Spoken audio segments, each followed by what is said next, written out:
LDA के corrupt तरीन inspector Mohammad Saeed और मोहम्मद असीम का एक और कारनामा सामने आ गया।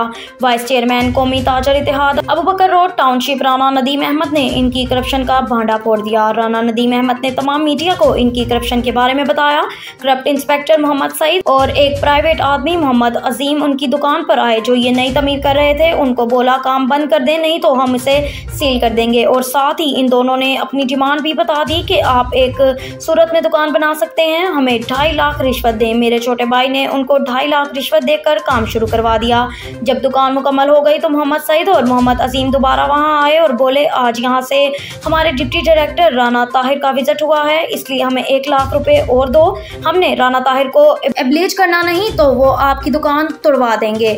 मैंने ये बात सुनने के बाद इन दोनों को 1 लाख रिश्वत नहीं दी तो ये दोनों वापस चले गए और एलडीए मशीनरी लाकर हमारी दुकान तोड़वा दी, हमारा 10-12 लाख का नुकसान भी कर दिया। जी अस्सलाम वालेकुम राणा साहब, की हाल है? ठीक ठाक हो?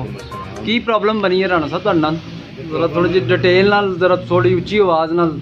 ये प्रॉब्लम है जी, मैं हाईकोर्ट सोसाइटी की मेन ਦੇ ਉੱਤੇ दुकान बना रहा सो ਨਾਲ भी सारिया दुकाना बनिया सन ਤੇ ਸਈਦ ਇੰਸਪੈਕਟਰ ਮੇਰੇ ਕੋਲ ਆਇਆ ਨੇ ਕਿ ਕੰਮ ਬੰਦ ਕਰ ਦਿਓ, ਇਹ ਹੋ ਜਾਏਗਾ ਉਹ ਹੋ ਜਾਏਗਾ। ਇਹਦੇ ਨਾਲ ਕੋਈ ਲੜਕਾ ਵੀ ਸੀ? ਇਹਦੇ ਨਾਲ ਇੱਕ ਅਜ਼ੀਮ ਨਾਮ ਦਾ ਲੜਕਾ ਸੀ। ਅੱਛਾ ਜੀ। ਔਰ ਇਹਨਾਂ ਨੇ ਕਿਹਾ ਜੀ ਕਿ ਅਸੀਂ ਦੁਕਾਨ ਤੁਹਾਡੀ ਉਸ ਸੂਰਜ ਬਣਨ ਦਿਆਂਗੇ, ਸਾਨੂੰ ਤੁਸੀਂ ਲੱਖ ਰੁਪਇਆ ਦਿਓਗੇ ਤੇ ਅਸੀਂ ਬਣਨ ਦਿਆਂਗੇ। ਠੀਕ ਹੈ। ਅਸੀਂ ਇਹਦੇ ਨਾਲ ਮੁਕਮਕਾ ਕਰਨੇ ਨੇ 50,000 ਰੁਪਏ ਸਾਡੇ ਕੋਲ ਲੈ ਲਿੱਤਾ ਹੈ ਜੀ।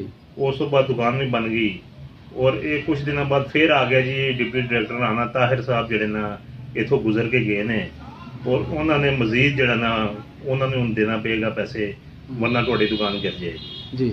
ਸਾਨੂੰ ਬਲੈਕਮੇਲ ਕਰਨਾ ਸ਼ੁਰੂ ਕਰ ਦਿੱਤਾ। ਸਾਡੇ ਕੋਲੋਂ ਜਨਾਬ ਇਹਨੇ 50,000 ਰੁਪਏ ਮਜ਼ੀਦ ਤਕਾਜ਼ਾ ਕੀਤਾ ਹੈ।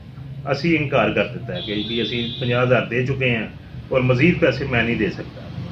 ਇਹਨੇ ਜਨਾਬ ਸਵੇਰ 6 ਵਜੇ ਅੰਧੇਰੇ ਦੇ ਵਿੱਚ ਮਸ਼ੀਨਰੀ ਲਿਆ ਕੇ ਤੇ ਦੁਕਾਨ ਗਿਰਾ ਦਿੱਤੀ। ਸਾਡਾ ਕੁਝ 8-10 ਲੱਖ ਰੁਪਏ ਦਾ ਨੁਕਸਾਨ ਕਰ ਦਿੱਤਾ ਹੈ ਔਰ ਅਸੀਂ 50,000 ਰੁਪਏ ਮਜ਼ੀਦ ਨਹੀਂ ਦਿੱਤਾ ਜਿਹਦੀ ਵਜ੍ਹਾ ਤੋਂ ਇਹਨਾਂ ਨੇ ਕੀਤਾ ਹੈ। ਔਰ ਮੈਂ ਵਜ਼ੀਰ ਆਲਾ ਪੰਜਾਬ और DG LDA और राना ताहिर साहब अगे अपील करना कि ये खिलाफ कानूनी कार्रवाई की जाए और इन्हें बिला वजह और नजायज़ साडा नुकसान किया है और ये साडे पैसे भी वापस